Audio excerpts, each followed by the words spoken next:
Welcome back to another first impression, this time for the anime The Ramparts of Ice. Synopsis on any list. Socially inept, Higawa Koyuki maintains a wall between herself and other people. She spends her time in high school alone until she meets Amamiya Minato, a boy who keeps trying to close the distance between them for some reason. The loner Koyuki, the popular Miki, the boundaryless Minato, and the kind basketball player Yota. This is the story about four complicated and confused young people and their mixed up lives. So if I had to classify, this is like a slice of life drama, maybe? Slice of life, a little bit drama, a little bit comedy, I would say.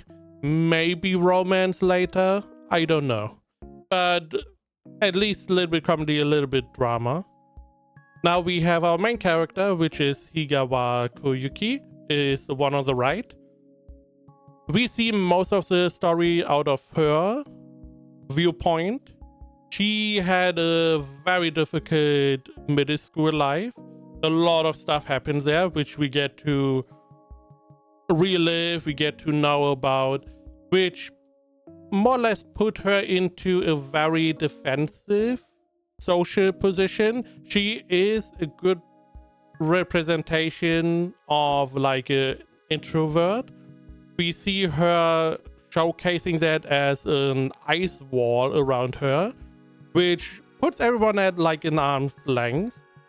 It's not that she hates everyone, she just doesn't let anyone near. But if you know what you're doing or you get lucky, you are allowed inside that ice wall, inside that fortress, and you can see what she's really like. Again, I feel like that is a very good representation of an introverted person who has like a hard shell to crack, but if you crack that shell and you get inside, that the person can sometimes change drastically. They're a lot more open, they're a lot more talkative, they are a lot different. And this is not necessarily as big a change here, but the same idea applies. Whenever you get close to her, whenever she allows you to get close to her, she's going to be able to at least be herself and be more open. Now also we have three other characters. We have Miki, who is a childhood friend of our main character Koyuki.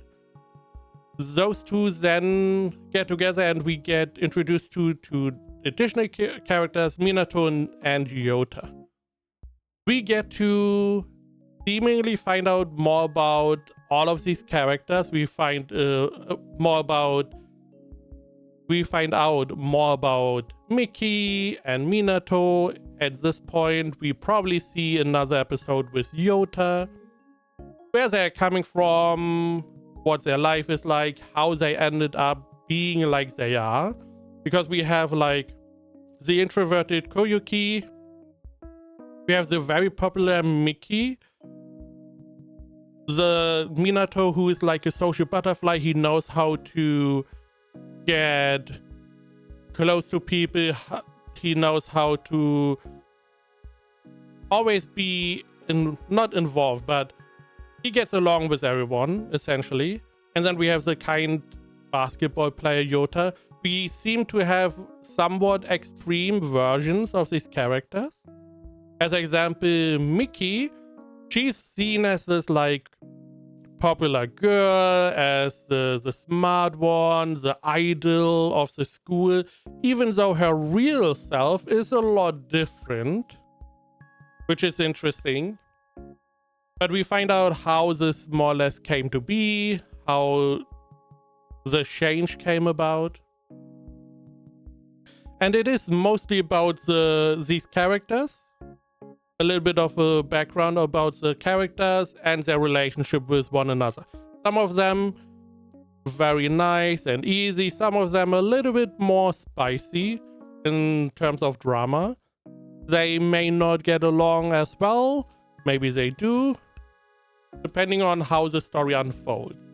Now the animation I really like. I like the character designs. I like the characters themselves. I can definitely understand them. These are normal characters or personalities you see out in the wild, like the introverted version, the one that is outwardly like the idol kind of character, the one that everyone looks up to, but behind the scenes they may be a little bit different. You have the social butterfly guy. You also have the more chill and relaxed gentle giant in the case of Yota. These are all characters you may have come across in real life at some point, which makes them very relatable. I also like that every now and then we get the chibi style. This breaks up the flow of the show really well to give it a little bit more style,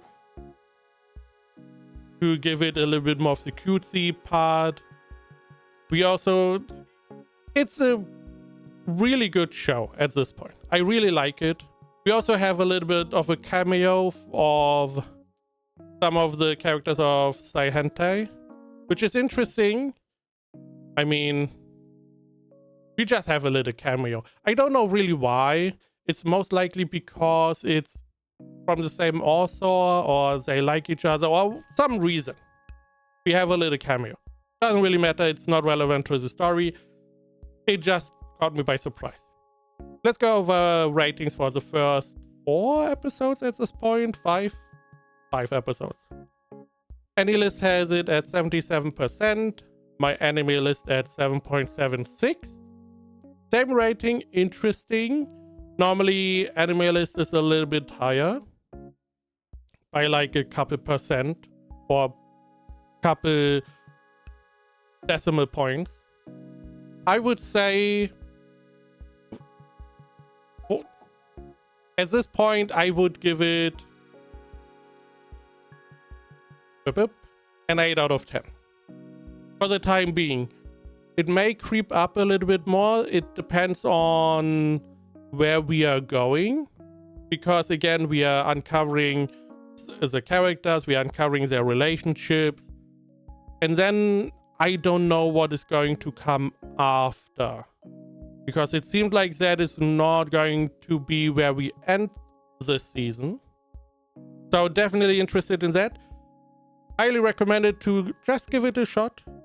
And I really like it. I really like the type of character that we get displayed here. And they are not as cliche as you normally would come across, which is very nice to see.